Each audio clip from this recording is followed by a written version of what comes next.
everyone, in this video we're going to get a little further into looking at the equation of a rational function that's written as a single fraction and picking out the key information about local and global behavior. So that local behavior, we'll be looking for zeros, vertical intercepts, and holes in the graph. And sometimes people are a little messed up by that, a little weirded out by that, because vertical asymptotes do send you off to plus or minus infinity. But if you zoom way out, it just looks like the line in the middle of your graph and doesn't really determine so much about the shape of it. It's the horizontal asymptotes that tell you a lot about the big picture shape. So for local behavior, we'll look at zeros, vertical asymptotes, holes. For global behavior, we'll look to see if there's a horizontal asymptote or maybe some kind of slant asymptote, which will take us a while to get to, but that is an option. And then we'll try and put it all together. And at first it feels a little magical how I decide to connect the dots, but I'll give you some tips, and as you get used to what the shapes of these look like, that should help.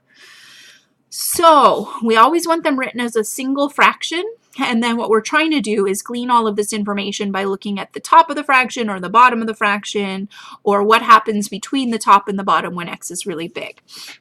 So for the local stuff, we look for zeros, holes, and vertical asymptotes in whatever order, but I would say don't neglect to think about holes early on, because if you have a hole in the graph, that's going to trump things that you might want to say are zeros or vertical asymptotes. So we would have a hole in the graph if we had a zero that the top and the bottom polynomial shared, which is not true here. The top is 0 if x is negative 2/5. The bottom is 0 if x is 4. So if they had the same 0, the same x value made both 0, that would tell us we had a hole. We do not have a hole, so I'm just going to say none. It'll take us a few examples before we get to one, but I want you thinking about it now. Zeros. To find zeros, we would set the whole thing equal to 0. And what I'm hoping you will remember is that to make a fraction 0, you have to make the top 0. So the 0 of this thing is the negative 2/5 0. Again, if you find yourself getting these upside down, do the scratch work. 5x plus 2 equals 0. 5x equals negative 2. X equals negative 2/5. Again here, be careful. I am going to be picky about the way you write this. I'll say it in the directions of problems. We have asymptotes, which are equations for lines, and then we have zeros, which are coordinates of points on an axis, and it's easy to get some confusion going on with what's what, so I'll be really picky about you writing zeros as points and writing vertical asymptotes as equations for lines. So some people here just want to say there's a 0 at x equals negative 2/5, but if you're in 2 dimensions and you say x equals negative 2/5 and you don't say anything about y, you're getting a vertical line, you're not getting a point. So make sure you give me both coordinates. Vertical asymptotes. We get vertical asymptotes when the bottom of our fraction hits 0 and the top of it is not 0. So when x is really close to 4, the top of this fraction is really close to 22, so definitely not 0. When x actually equals 4, undefined, so we don't have any points for x equals 4, so that's what we're looking at as our potential vertical asymptote, and it is, but I just want to talk about this a little bit more again. What happens here is if you plug in something a tiny bit smaller than 4, 3.9 or 3.99 or something like that, the top is still pretty darn close to 22. The bottom is a tiny, tiny, tiny positive number. When you divide a positive number by a really small positive number, you get a really big positive number. So for x is a little bit smaller than 4, you're going to get big positive values. If your x is a little bigger than 4, this is going to be a tiny negative number. Top is still close to 22. So if you take a positive number and divide it by a tiny, tiny, tiny negative number, you get a really big negative number. So for x is a little bigger than 4, we're going to head to negative infinity. So that's what's causing the asymptotic behavior. This is our local stuff. We also want to think about global stuff, which is either going to be a horizontal asymptote or a slant asymptote. We won't hit slant asymptotes for a while, but again, I want you to be thinking about the whole list here so it's not something that you forget later on. To determine your global behavior, the very most important thing to check first is the powers. The biggest power, the degree basically, the biggest power on the top is 1, so the top is first degree, and the same is true on the bottom. This means that in terms of powers, when we plug in a big number, say we plug in 1,000,000, we're going to have 1,000,000 squared on the top and 1,000,000 squared on the bottom, and that ties. If the powers tie, then it all comes down to the coefficients. So only if the powers tie. So we say if I plug in a really, really big x value, and that's what global behavior is, really, really big x values. If I plug in 1,000,000, I have 5,000,000 and 2, so pretty darn close to 5,000,000. That 2 is pretty negligible when you're talking about numbers that big. And on the bottom, I have 4 minus 1,000,000, so really close to negative 1,000,000. So if I have 5,000,000 over negative 1,000,000, that's going to be pretty darn close to negative 5. The bigger my x is, the closer it will get. So that's horizontal asymptote at y equals negative 5. Which means I don't have a slant asymptote. Remember here, this is a one or the other. You can't have both. Up at the top, you could have all three of these things for the local, but your global behavior has got to be one of two. It can't be both. In fact, they could both be none, so it could be neither, but you certainly can't have a horizontal and a slant asymptote. Okay, the putting this together, it seems a little tricky at first because there's a little more going on than polynomials, but it is similar. So we kind of set up our structure by saying, okay, at x equals 4, we have a vertical asymptote. At y equals negative 5,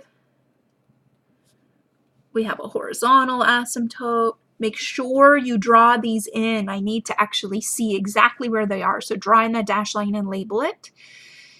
I don't have any holes in the graph, but I do have one x-intercept at negative 2/5. Okay, so this is all I've got, and this actually is enough to get me going, but I would just encourage you to, if you have any doubt at all, plug in some numbers, find some points. It's pretty easy to plug in x equals 0. If x equals 0, we get 2 over 4, so we should be crossing at y equals 1/2. You could plug in something over here to see what's going on. You could plug in something way out here. You can get as many points as you need to feel confident, but I'm going to try and show you the general shape idea that gets me this without more points. Okay, so really key is just like with the polynomials, I know where to start because I know my global behavior. So this y equals negative 5, all that tells me, this is really all, is that I should put arrows really close to y equals negative 5 on the left and right ends of my graph. It could be just above, it could be just below, but it's really close to negative 5. That's what a horizontal asymptote means. From here, the local stuff is going to take over. So the first piece of local behavior I have is that I have an x-intercept at negative 2/5. So I'm going to have to come up and hit the graph at negative 2/5. Just like before, you can have multiplicity, so do think about that. We don't see as many here because I don't want it to get too crazy. But that comes from a first power factor. So that's a multiplicity 1. Remember my own vocab here, which means when I get there, I should cross straight through. And I've already said I should cross the y-axis at 1/2, so that seems like a good thing. Okay, so that was my first piece of local behavior, 0. The next piece of local behavior is a vertical asymptote. If you're approaching a vertical asymptote, you're either going to head up to positive infinity or you're going to head down to negative infinity. And both of those things are possible, but there is something that's going to determine which one is happening here. And what it is this. We found the one and only x-intercept already. So think of the x-axis as a barrier. You are only allowed to cross through the x-axis if you are at one of these intercepts. That means it's really important that you carefully find all of them or you're going to mess yourself up. But if you've carefully found all of your intercepts, you know there's no intercepts between 0 and 4. You better not turn around and cross the x-axis again. So this one does have to continue up to positive infinity. If there was an x-intercept there, we'd turn around and head to negative infinity, and that is fine as well.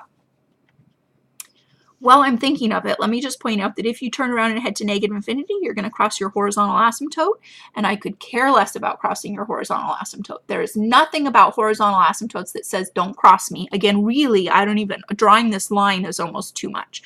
All I know based on this is where to put these arrows. I can cross them over and over and over, and it doesn't matter as long as my y gets close on the left and the right-hand sides of my graph. Okay, the next thing to know, and again, we'll do lots of examples, so if this seems kind of like a lot, just hang in there. Multiplicity is really helpful again. So the bottom has a first power. What that tells me is I should be thinking that near the x equals 4, I'm going to behave like the 1 over x graph, or possibly an upside down 1 over x graph. So what I would say you should take away from this is, because this is an odd power, the bottom does change signs at 4. So if you plug in something a little bigger than 4, you get a negative number. If you plug in something a little smaller than 4, you get a positive number. The top is close to 22 at this point, so positive over positive is going to send me up. Positive over negative is going to send me down. So if the power on the factor that gives you an asymptote is odd, expect to change signs when you move across that asymptote. So if you're going up on the left, you'll head down on the right. If you were headed down on the left, you'd head up to the right. So odd means switch signs, switch from positive to negative, opposite behavior. This is very, very local. It doesn't mean the whole graph will look like a 1 over x, although in this case I think it will, but that's not a rule. It just means if you're looking very local to the vertical line x equals 4, your arrows go opposite directions. That's all the multiplicity tells me. Okay, from here, I don't have any more local behaviors. So I've dealt with my 0, my vertical asymptote. After you run out of local behavior, what happens is your global behavior just takes over. So it's probably, let me make my arrow match, just going to head up and approach the asymptote like this. You are absolutely welcome to double check these on your calculator. Let me just warn you that sometimes, I don't think it happens on this one, but sometimes you'll see this interesting thing happen. It'll jump up above and then level out, and that's completely fine. This is another one of those things that's hard to spot without calculus that that's happening, although there is one way to do it. If you want to know if your graph crosses its horizontal asymptote, you can just set the equation equal to -5. We want to know if our y value ever is -5, and you can solve that. This one I think you'll find that it doesn't, so we do have this black shape. But this, don't stress about it. If you ever have that and you miss it, I'm not going to be super concerned about that unless I've specifically asked you if your graph crosses its asymptote. Okay, so that's my general shape, and we can double check it. So if we do a 5x plus 2 over 4 minus x, and then I'm just going to zoom standard. All my local behavior seems like it'll fit in a -10 to 10. And there we go. Oh, we're barely catching it. So sometimes these can be a ways down, and that's okay. So again, I really need to see, this is one of the reasons, there are many, but this is one of the reasons I want you to draw in your asymptotes. Your calculator will give you a general idea. Actually knowing how to find this information, you can prove to me that you did by showing me exactly where those asymptotes are. If you want to check on here, you could get the horizontal asymptote to show up. We said it's y equals -5, and you can plug y equals in here, so you could check that. The vertical asymptote, I think there's ways to do it with draw, but it's not so easy to do, so I wouldn't worry about messing with that. Okay, so there's the first one. Let's look at the second one. We're going to walk through 3 in this video just so you start seeing some of the possible variety of things that can happen. So same list, I want to find zeros, holes, and vertical asymptotes for my local behavior, and then I want to decide if I have horizontal or slant asymptotes for my global behavior. A rational function is 0 if the top is 0. So here, if x equals 0, the top will be 0, which means the whole thing will be 0. Again, check very carefully that the bottom is not also 0, but here it's not. 3 makes the bottom 0. So there's no holes. The top is only 0 if x is 0. The bottom is only 0 if x is 3. Different numbers, no holes. Only if it's the same number do we have holes. The vertical asymptote happens if the bottom is 0 and the top isn't, so you're dividing by those a not tiny number by really tiny numbers, so you get really big numbers. So here, x equals 3, and again, think about this. A vertical asymptote is a vertical line, so it should have an x equals equation. A 0 is a point, so it should have 2 coordinates. Okay, horizontal asymptote or slant asymptote. So again, the first question you should ask yourself for global behavior is about degree.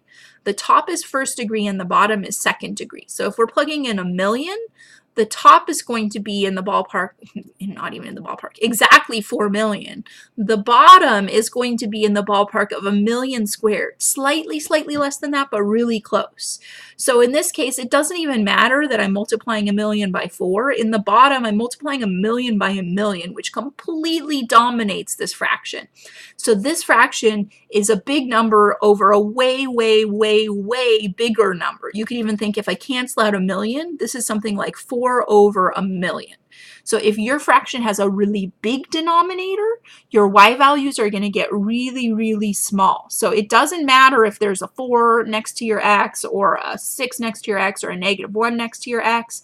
In this case, the higher power in the bottom automatically makes your horizontal asymptote the x-axis. Since I have a horizontal asymptote, I will not have a slant. Okay, so I need to cross through 0, 0. I have a vertical asymptote at x equals 3. I have a horizontal asymptote along the x-axis. Okay, so here's something that happens. Whenever your horizontal asymptote is on the x-axis, you lose what we had up above where we start at -5 and we know we have to go up to cross through the axis.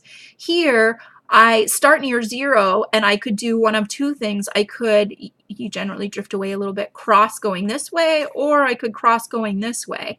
And there's no way for me to tell just looking at this which it is, so you need to investigate further. And my advice would just be to plug in an x value. So I'm going to plug in, I don't know, let's plug in -2. So just one more point. Whenever your asymptote's at 0, I would at least get one more point. You can always get as many as you want, but you have to find one to get you started in this situation. Okay, so we get -8 on top when we plug in -2, and then -25 squared, which is, I'm sorry, -5 squared, which is 25. So we have a small negative y value. So what I'm expecting to happen then is I'm below the axis so that I can stay below the axis. I only get to cross at the origin. That's the only time I can cross the x-axis. So again, what happens here is we generally drift away a little bit. And really that's actually kind of backwards thinking. We cross through and then the asymptote starts taking over and it pulls us back up towards the x-axis is really what's happening there. So it's not that we're drifting away, it's that we're drifting toward the horizontal asymptote as we head left. Okay, so from y equals 0, we checked one point that told us we should head down and then cross through. Now we have that decision to make. Should we head up to positive infinity or turn around and go to negative infinity? And the answer is the same here. We should head to positive infinity because there is no x-intercept. We're not allowed to cross the x-axis again. Now that we've reached the asymptote, we want to start thinking, oh, and I don't think I said this. This is multiplicity 1. That's why I decided to cross straight through. Now we want to think about the multiplicity on the asymptote. It's a second power, which means we need to be thinking more about the 1 over x squared shapes, and it could be a right side up or an upside down. So really what you want to think is if it's an even power, then plugging in smaller numbers, numbers a little smaller than 3 versus a little bigger than 3 doesn't actually change the sign. The x minus 3 can switch from negative to positive, but by the time you square it, it's all the same. So whatever you're doing on the right side, the left side, you're going to mirror it on the right side. So if you have an even power, your arrows are going to go the same direction near your vertical asymptote. This is very local again. It doesn't tell me anything about what's happening over here. Just really close to the asymptote, the arrows should go the same way. I am now out of local behavior, so once you run out of local behavior, the horizontal asymptote takes over, so this is just going to gradually come down and approach y equals 0 again. There's no x-intercept, so I don't cross this time, but I do just flatten out and head to positive infinity, let x head to positive infinity.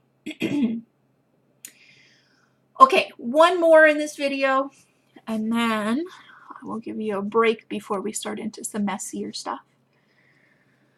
So this one, the last one, we had a quadratic thing, but it was factored for us. Here, the top and the bottom are both quadratic, and they are not factored. So it would be really helpful, just like with polynomials, to get everything factored. So I'm going to make that my first step.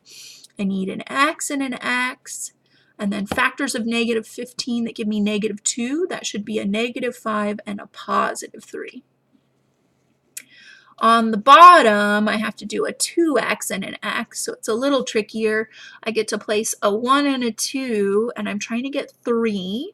Because this is a -2, they'll have opposite signs. So let's see, I think I want 2 times 2, 4, and 1, -4 and +1. Okay, so now when I do my local behavior, zeros, I'm going to start putting holes at the top of the list. It doesn't really matter what order, but if you're not paying attention, you might accidentally list something as a 0 when it's a hole, so it's not a bad idea to check for those first. And then we'll have our horizontal versus slant asymptote question. Holes. So you would have a hole if the top and the bottom share a 0. So the zeros of the top are 5 and -3. The zeros of the bottom are -1/2 and 2. They don't share any, so this is a 9. Zeros. The whole fraction is 0 if the top is 0. So the x-intercepts, or zeros, happen at 5 and -3. And again, make sure you write those as points.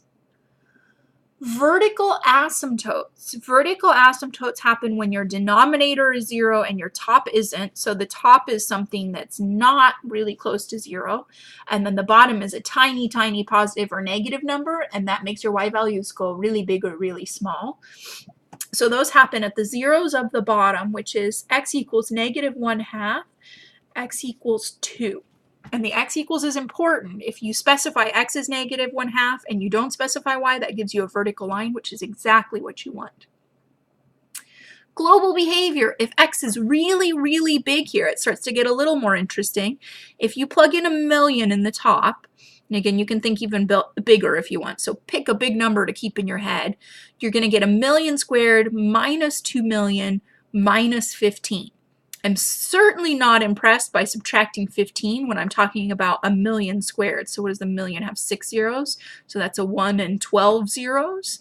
Really, really big number. It's making hardly any noticeable difference in that number to subtract 15. Even subtracting 2,000,000 from it is not very impressive. If you have 12 zeros and you shrink your number down by changing the something in like the 6th or 7th place over, not very impressive when you have like 5 more zeros and a 1 hanging out there. So the top is dominated by the leading term, the x squared term, and so is the bottom. I guess I could have asked you this first. I was already thinking it. So you look at your degree, 2nd degree top, 2nd degree bottom. When that's happening, the powers are tying. This stuff is still just like before. Even the x is negligible. So you're saying when I plug in a really, really big number, it's going to act very similarly to an x squared over a 2x squared, which will be really close to 1/2. So your y values are going to get really close to 1/2 when your x values are really, really big positive or negative. If you have a horizontal asymptote, you automatically do not have a slant asymptote. Okay, so let's put this all together. X equals 2 is my vertical asymptote. And I have another one at x equals -1/2. My horizontal asymptote is at y equals 1/2. And then I have zeros at 2, 3, 4, 5. And what's the other one? -3. Okay, so this kind of gives me my structure. Again, if you need to, plug in more points. That's completely legal. But this is enough information if you're being careful. So again, the arrows are really key. The global behavior tells me to put arrows really close to y equals 1/2. I'll either be just above or just below. From there, I look at the next piece of local behavior. So the first thing I have to do is come through and cross at -3. That was multiplicity 1, so it will be a cross through. So I could be just above or just below. It's either is possible. Sometimes you start out a little above and cross through.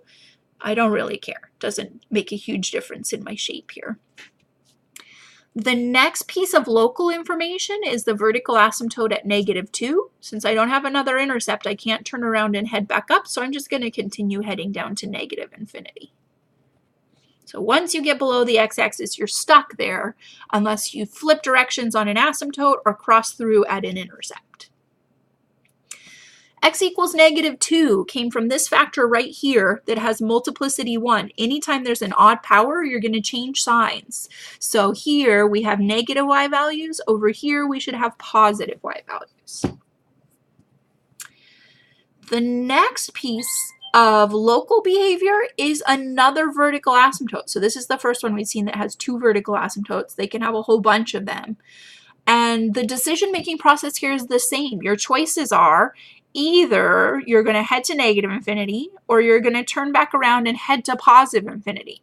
And the thing that makes the decision is the same as well. There's no x-intercept, so you have to turn around and head to positive infinity.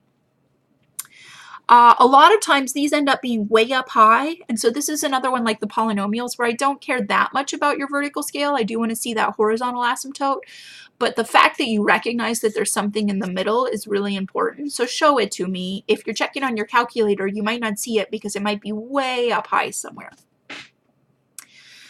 Okay, x equals 2, that came from, oh, I lied to you, sorry guys. This was a -1/2, I just mislabeled it, which does have, nothing's wrong with my picture, it does have multiplicity 1, so it is still a switch, but I was looking at the wrong factors. So x equals -1/2, multiplicity 1, so I switch. X equals 2, also multiplicity 1, which means I switch. I had positive y values on the left, so I'm going to switch to negative y values on the right.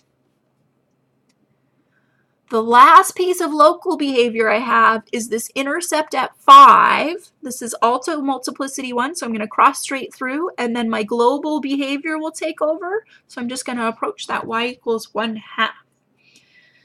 So this is one of the really common shapes you'll see. It could be up at the top or down below. Let me think what I was going to say about this.